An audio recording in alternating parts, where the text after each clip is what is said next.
كذلك يتناول الكاس باليمين ويشرب باليمين. Adab minum adalah minum dengan tangan kanan. Ambil cawan dengan tangan kanan dan minum dengan tangan kanan. وكثير منهم لما يكون أثناء الأكل إذا أراد يشرب في يد الطعام يشرب باليسار، يقول لا تشرب باليسار. Ramai orang ketika dia tengah makan, maka dia nak minum, tangan kanan dia penuh dengan makanan, ada kesan makanan dekat tangan kanan, maka dia minum dengan tangan kiri dia. Maka tu tak boleh sepatutnya. Jangan minum dengan tangan kiri. يقول فكيف امسك الإناء في يد الطعام؟ قل ضع الإناء على ظهر كفك الأيمن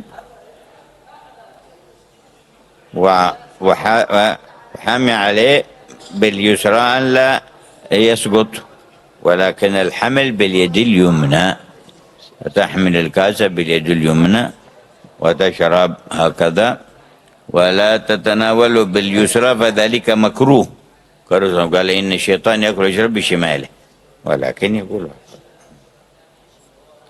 يضعه على كفه ويشرب. إذا كان في يد اليمنى مانع يمنعه من مسك الإناء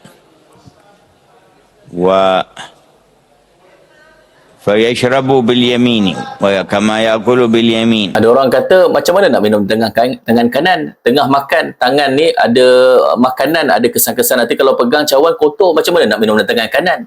Maka cara dia adalah letakkan cawan di atas tangan kanan, di belakang tapak tangan kanan, dan kemudian tangan kiri itu memegang supaya cawan itu tak jatuh. Kemudian angkat dengan tangan kanan dan minum. Maka contohnya seperti ini. Cawan tu kita letakkan di atas tangan kanan, belakang tapak tangan kanan. Kemudian tangan kiri cuma memegang cawan supaya tak jatuh. Kemudian yang mengangkat cawan itu adalah tangan kanan. Maka itu caranya. Kalau kita nak minum ketika sedang makan, jangan minum dengan tangan kiri. Makruh hukumnya. Nabi SAW bersabda, minum dengan tangan kiri itu adalah syaitan. Syaitan minum dengan tangan kirinya, maka makruh minum dengan tangan kiri. Sebagaimana kita disunahkan untuk makan dengan tangan kanan, maka minum pun kena gunakan tangan kanan.